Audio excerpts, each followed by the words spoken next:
사무엘하 17장 1절에서 14절의 말씀을 가지고 패망으로 가는 지름길이란 제목으로 하나님 말씀 같이 나누도록 합니다. 1788년 영국의 저명한 사학자인 에드워드 기번이 로마 제국 쇠망사라고 하는 책을 썼습니다. 여기서 이 기번은 당대 세계 최강국이었었던 로마 제국이 패망하게 되었었던 5가지의 원인을 이렇게 설명해 줍니다. 첫 번째는 로마 제국 내에 있었던 이혼율의 급증으로 인한 가정의 파괴가 로마 제국의 패망의 원인이었다 이야기를 합니다. 안타깝지만 이것은 그 시대만의 이야기가 아니라 오늘도 마찬가지입니다. 두 번째의 경우에는 높아지는 세율과 계획성이 없는 재정 지출로 인해서 패망이 이루어졌는데 이 또한 남의 이야기가 아닙니다.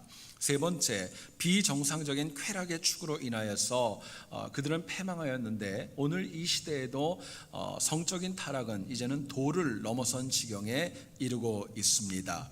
네 번째는 군비를 확장하고 또 인구가 감소되는 현상이 패망의 원인이었다고 이야기합니다.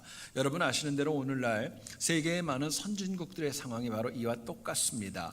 군비는 확장되어지고 인구는 계속 감소되어지는 모습을 저희들에게 보여줍니다. 마지막으로 5번째는 종교적인 부패입니다.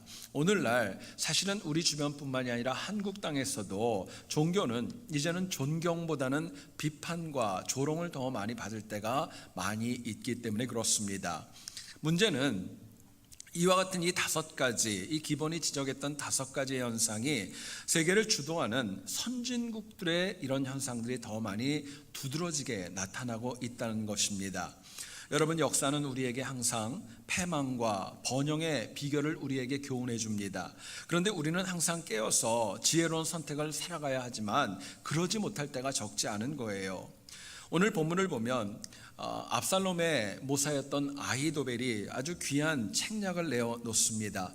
12,000명의 특공대를 데리고 가서 다윗만 죽이고 그리고 돌아오겠다는 거예요. 하나님이 그것에 얼마나 놀라셨던지 오늘 본문 14절에서는 하나님께서 그 계획을 물리치실 정도로 참으로 신묘막측한 그런 전략이었습니다. 실제로 여러분 성경을 지난주에도 우리가 묵상을 했지만 얼마 전에 아히도벨은 압살롬에게 다윗 왕의 후궁들과 백주대낮에 동침하도록 함으로 인하여서 압살롬이 만천하의 왕이 되었다는 것을 공포하도록 그렇게 이끌었던 악한 계략을 내어놓았죠.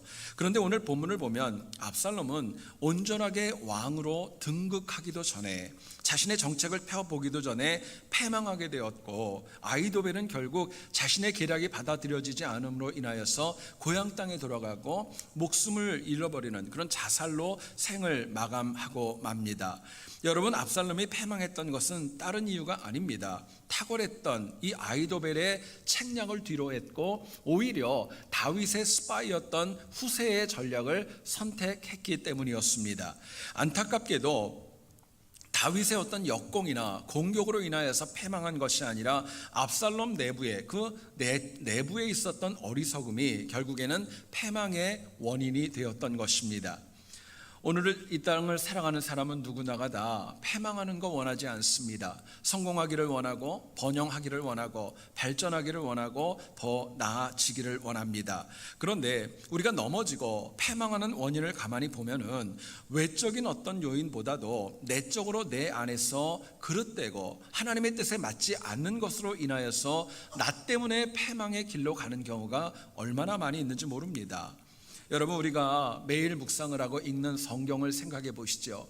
이 성경은 많은 믿지 않는 분들은 얘기를 합니다. 이스라엘의 역사이다 이야기를 하지만 사실은 이스라엘 역사로 끝나는 거 아닙니다. 이 성경은 하나님께서 우리에게 성공과 또 번영을 위해 주신 인생의 지침서입니다.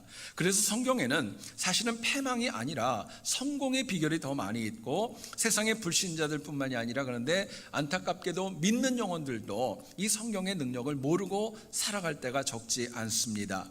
여러분이 잊지 마셔야 될 것은요, 말씀 안에는 우리가 패망이 아니라 충분히 성공할 수 있는 길이 그 안에 있습니다.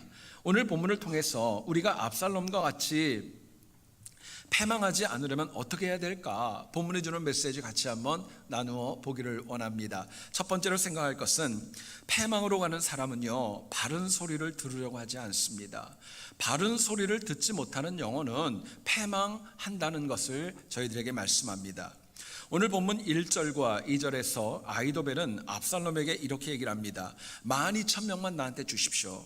오늘 밤에 내가 즉시 출발을 해서 다윗만 죽이고 나머지들은 두렵게 한 다음에 그들을 데리고 압살롬에게 돌아오겠다 이야기를 합니다. 아히도벨의 계책을 생각해 보면은요, 백성의 피해는 최소한으로 줄이겠다는 것입니다. 뿐만 아니라 최소한의 노력으로 최대한의 열매, 다윗 왕을 노리고 있다는 것을 저희들에게 보여줍니다. 실제로 아히도벨의 전력은요, 사실은 압살롬의 전력 가운데 일부분, 가장 작은 부분을 썼고, 또 속전속결로 인하여서 시간 끌지 않고 바로 그 혁명이 성공할 수 있는 그 길을 제시했던 겁니다. 그런데 참 놀랍게도 압살롬은요, 갑자기 어쩌면 뜬금없이 이런 제안을 합니다. 그렇게 의심하고 아버지의 사람으로 의심했었던 후세를 불러오라는 거예요. 그리고 후세에게 너는 어떤 전략을 내놓을 거냐 물어봅니다. 후세는 아히도벨과 다르게는요, 이렇게 이야기를 합니다. 이스라엘의 전 무리를 다 동원하십시오. 그리고 그들과 함께 가서 다윗을 공격해서 한꺼번에 끝내는 게 좋겠습니다 이야기를 해요. 근데 여러분, 여기 생각할 것이 있습니다. 후세의 전략은요, 그럴듯해 보이지만 그 많은 사람들을 모으는데 시간이 얼마나 많이 걸렸을까요? 또 다윗에게는 재정비할 수 있는 시간, 도망갈 수 있는 시간을 충분히 줄 수 있는 여지가 그 안에 있었던 겁니다. 결국 압살롬은요, 여러분, 충분히 성공할 수 있었어요. 승리할 수 있었습니다. 그런데 어리석게도 바른 소리, 옳은 소리, 진짜 따라야 될 소리를 따르지 않음으로 인하여서 그 영혼은 패망하고 말았던 것입니다. 우리가 이 땅을 살아가다 보면 충분히 어렵고 힘든 가운데도 역전할 수 있습니다. 승리의 길이 우리 앞에 있습니다. 문제는 우리가 정말 들어야 될 소리, 꼭 필요한 소리, 하나님의 메시지를 우리가 듣지 못함으로 인하여서 넘어질 때가 얼마나 많이 있는지 몰라요. 여러분, 사람은 누구나가 다 똑같은 것 같아요. 여러분들도 경험하실 거예요. 하지 말라고 하면 더 하고 싶고요. 제가 여러 번 얘기합니다. 먹지 말라 그러면 어때요? 더 먹고 싶으시죠? 지난번에 저희 야외 예배 가가지고 끝나고 집에 가서 저희 아내가 저한테 막 뭐라고 그러더라고요. 그래서 왜 그러느냐 그랬더니 왜 갑자기 안 먹던 콜라를 쥐고 그렇게 먹고 다니냐고. 그래서 저한테 확 뭐라고 그러더라고요. 그래서 제가 아무 말도 안 했는데 속으로만 그렇게 얘기를 했어요. 그날따라 땡기는 걸 어떻게 해요? 먹고 싶은데, 그게 눈앞에 있고 그게 먹고 싶은데 어떻게 하겠어요? 여러분, 사람은요, 바른 거 알아요. 옳은 소리도 알아요. 그런데 눈앞의 이익 때문에, 우유부단함 때문에, 내 욕망 때문에, 그릇된 선택 때문에 패망의 길로 나도 모르게 가고 마는 것입니다. 여러분, 잊지 마세요. 세상의 소리는 그릇되고 무책임할 때가 많이 있습니다. 그러나 하나님의 음성은 온전합니다. 하나님의 음성은 선합니다. 특히 하나님께서는 내가 바른 길로 가기를 원하셔서 언제나 반복하여서 소중하고 꼭 필요한 바른 말씀을 주시지만 우리가 이것을 안 듣기 때문에 우리가 패망의 길로 넘어지고 마는 것입니다. 자, 그렇다면 우리가 바른 소리를 듣고 패망하지 않으려면 어떻게 해야 될까요? 본문은 우리에게 이렇게 도전합니다. 우리가 교만하지 말고 겸손해야지. 겸손한 사람이 바른 소리를 들을 수 있고 패망이 아니라 번영의 길로 갈 수 있다고 이야기를 합니다. 여러분, 오늘 본문에서 아렉 사람 후세는 압살롬에게 이렇게 얘기를 합니다. 단부터 브엘세바까지 그 많은 사람들을 데리고 와서 한꺼번에 모든 사람을 모으라는 거예요. 그래서 강하게, 그리고 일거에 마치 이슬이 땅에 덮임과도 같이 다윗을 공격하자고 이야기를 합니다. 심지어는요, 다윗이 어느 성에 들어가 있으면은요, 그 사람들 다 동원을 해가지고 밧줄로 그 성을 묶어가지고 강으로 끌어들이자는 거예요. 돌 하나 남기지 않을 정도로 아주 온전하고 깨끗하게 이기자고 그렇게 제안을 하게 됩니다. 그런데 여러분, 아히도벨의 이 전략과는 정반대였어요. 잘 들어보시죠. 여러분, 아히도벨의 전략에는요, 압살롬이 출정하지 않아도 됐습니다. 그냥 12,000명 데리고 아히도벨이 가가지고 전쟁에서 승리하면 끝나는 거예요. 그렇기 때문에 압살롬이 주인공이 될 수 없는 상황이었습니다. 그런데 역으로 후세의 전략을 보면은요, 이제는 압살롬이 앞장을 서야 되는 상황입니다. 그 자기가 이루었던 성공, 또 반역, 권세, 그거 다 과시하면서 어깨에 힘을 줄 수 있는 시기가 그 후세의 전략 안에 있었던 겁니다. 여러분, 그런데 후세의 계책에는 압살롬이 주인공으로 등장한다 할지라도 그 계략은 틀린 거였습니다. 그릇된 거였었어요. 결국 압살롬의 마음에는 이런 마음이 있었습니다. 그래도 내가 혁명의 주인공인데 내가 나타나야지, 내가 해야지 교만이 가득했고 이미 이 전쟁은 끝났다고 하는 자만심이 그 마음에 적지 않았던 겁니다. 여러분, 그런데 만약에 압살롬이요, 아직 안 끝났다고, 온전하지 않았다고, 아버지가 살아있다고 생각을 해서 겸손함으로 아히도벨의 계책을 택했다면 아마도 결론은 다르게 났을지도 모르겠습니다. 결국 압살롬은 다른 무엇보다도 교만으로 인하여서 패망으로 빠지고 말았다는 것을 오늘 본문은 저희들에게 이야기합니다. 솔로몬은 잠언 16장 18절에서 얘기를 합니다. 교만은 패망의 선봉이요 거만한 마음은 넘어짐의 앞잡이이니라. 저희들에게 말씀을 하세요. 실제로 우리는 내가 나를 나타내려는 마음이 있습니다. 이 정도는 괜찮다고 생각을 해요. 자만이 있고 교만으로 인하여서 나도 모르게 패망의 길에 발을 내디딜 때가 적지 않습니다. 여러분, 교만이 뭐라고 생각하세요? 그냥 잘난 척하는 거 그 정도 아니에요. 심사숙고하지 않고 일단 옳다고 보이면 그것만 바라보고 딴 거 안 듣는 거, 그것도 교만입니다. 교만은 정말 들어야 될 소리, 보아야 될 것 제대로 보지 못하고 오히려 영적으로 눈이 멀어버리고 귀가 멀어버리는 것, 그런 현상을 이야기합니다. 여러분, 인간은 어느 누구를 막론하고 교만으로부터 온전히 자유로운 영혼은 없습니다. 여러분, 그렇기 때문에 우리에게 정말 필요한 것이 겸손입니다. 겸손하면은요, 싫은 소리 들을 수 있습니다. 내 의견도 바꿀 줄 아는 낮아지는 마음이 있는 것입니다. 내가 나타나지 않아도, 내 이름이 나타나지 않고 내 공로가 나타나지 않아도 공동체의 이익이 된다면 내가 헌신할 수 있는 마음, 그게 겸손이라고 이야기합니다. 여러분, 이유가 있습니다. 겸손한 영혼은요, 하나님께서 그 영혼을 높여주십니다. 패망이 아니라 반드시 성공과 번영의 길로 인도해 주시는 것입니다. 저희들이 출애굽기를 보면 애굽의 왕이었던 바로는 이스라엘을 놓아주지 않음으로 인하여서 나라가 거의 정말 파국에 이를 정도로 패망의 문턱까지 가는 지경이 됩니다. 생각해 보세요. 한두 번도 아니고 하나님께서 애굽이란 나라를 무려 10번을 치셨잖아요. 자연적으로도 치고 또 더 나아가서는 장자를 죽이는 그런 지경까지 가서 얼마나 많은 어려움이 있었습니까? 중요한 것은 이 애굽의 바로가 그냥 무작정 당한 거 아닙니다. 모세를 통하여서 하나님의 바른 음성을 들었지만 그거 받아들이지 않았던 거예요. 신하들이 출애굽기 10장 7절에 이렇게 얘기를 합니다. 이제 애굽이 망한 것을 알지 못하느냐, 항변을 하고 그 바로를 설득을 해도 요지부동이었었습니다. 심지어는요, 이 바로는 다 보내놓고 나서 그 이스라엘 사람들이 홍해까지 쫓아가가지고 스스로 자멸하는 어리석음을 보여주지 않습니까? 여러분, 바로의 마음에는 이런 마음이 있었습니다. 애굽은 절대로 안 망한다. 이스라엘은 이길 수 있다. 누가 뭐래도 애굽은 저들보다 강하다. 그 교만이 그들을 패망으로 이끌었던 것입니다. 여러분, 이처럼 교만으로 바른 소리를 듣지 못하기 때문에 결국 바로뿐만이 아니라 세계 최대 강대국이었던 그 나라도 결국에는 패망의 문턱까지 가고 말았던 것입니다. 여러분, 반복합니다. 우리는 힘들고 어려울수록, 내가 좀 길이 막히고 그럴수록 내 의지와 내 고집보다도요, 하나님께서 주시는 말씀을 겸손하게 듣는 지혜가 필요합니다. 더 겸손하셔야 됩니다. 실제로 겸손하면 길이 열리지만 내 자만심과 내 교만으로 인하여서 하나님 앞에 나서기 시작하면요, 열렸던 길도 막힐 수밖에 없는 것입니다. 우리 남자분들 같은 경우에는 삼국지 소설 참 좋아하죠. 저도 이제 지금 얼마 전부터 읽기 시작해서 7권째 지금 들어가서 이제 저녁에 보고 있는데, 삼국지의 내용은 3세기 초반 중국의 그 혼란기에 천하를 호령했던 영웅들의 이야기가 기록되어져 있습니다.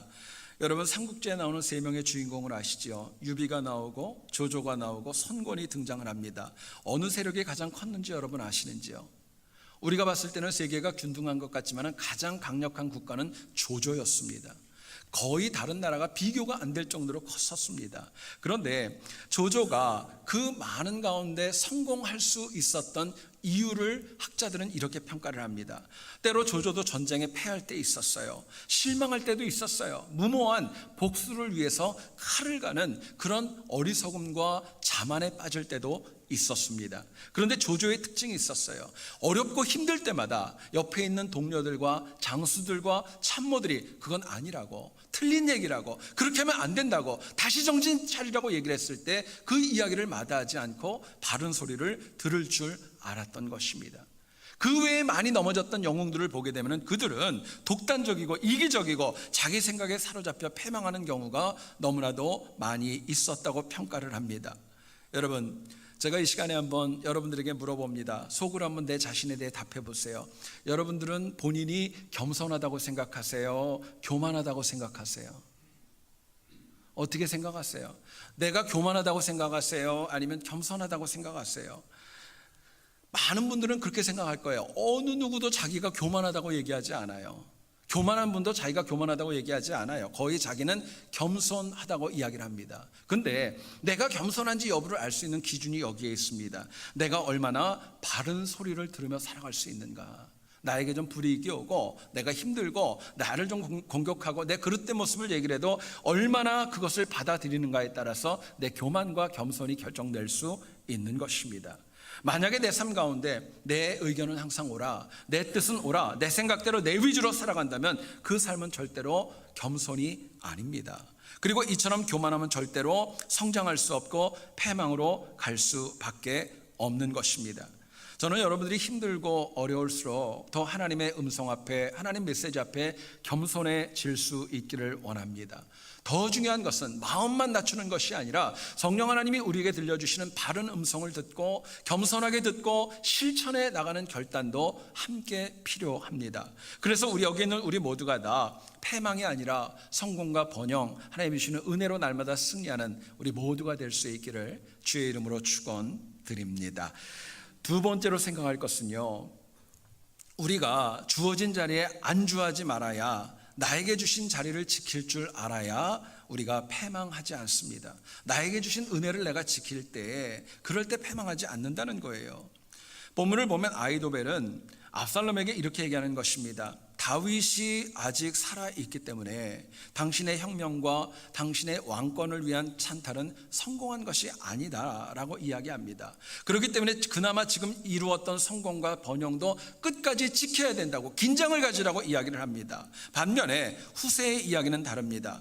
반역이 아직 끝나지도 않았고 완전히 다윗이 끝나지 않았지만은 온 이스라엘 동원하라고 얘기를 합니다.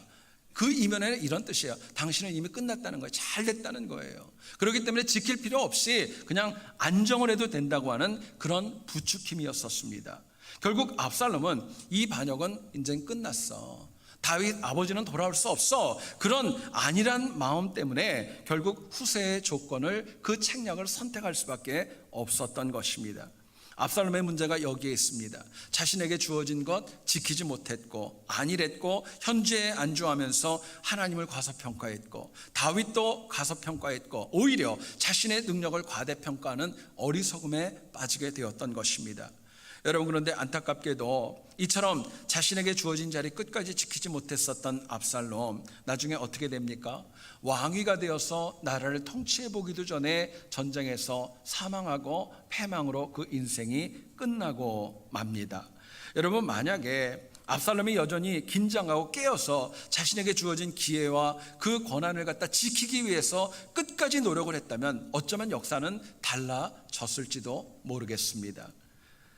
우리가 성경을 보면 사도 바울은 이런 고백을 하죠. 나는 하늘의 상급을 얻고자 선한 싸움을 싸우며 살아간다 이야기를 합니다. 내가 달려갈 길을 다 달려가기까지는 쉬지 않고 끝까지 뛰어가겠다라는 고백도 합니다. 그렇기 때문에 바울은 예수님의 12제자 그 누구보다도 땅끝까지 이르러 복음을 전하는 삶에 가장 가까웠던 영혼이었습니다. 당시 바울은 많은 것들을 이루었지만 중요한 것은 여기에 있습니다. 바울은 이 정도면 되었다, 현실에 안주하고 여기 정도까지만 하겠다는 것이 아니라 끝까지 자신의 자리와 자신이 받은 은혜를 지키기 위해서 수고하는 가운데 로마에까지 복음을 들고 갈 수 있었던 것입니다. 여러분, 오늘 우리의 문제가 여기에 있습니다.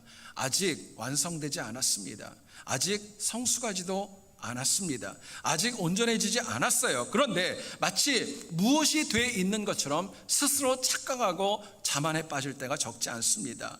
아직 어렵고 할 일도 많이 있는데 다 이런 것처럼 내가 지켜야 될 자리를 지키지 못하고 나도 모르게 이탈해서 방만한 마음을 가지고 내 자리를 이탈하고 마는 그런 어리석음이 있는 거예요. 여러분, 일례로 이런 예도 있지 않습니까? 하나님께서 우리에게 예수 그리스도를 믿음으로 인하여서 구원을 주셨습니다. 근데 여러분 아세요? 구원을 받았다는 것보다 더 중요한 것은 그 구원을 지키는 것입니다. 구원을 지키는 거예요.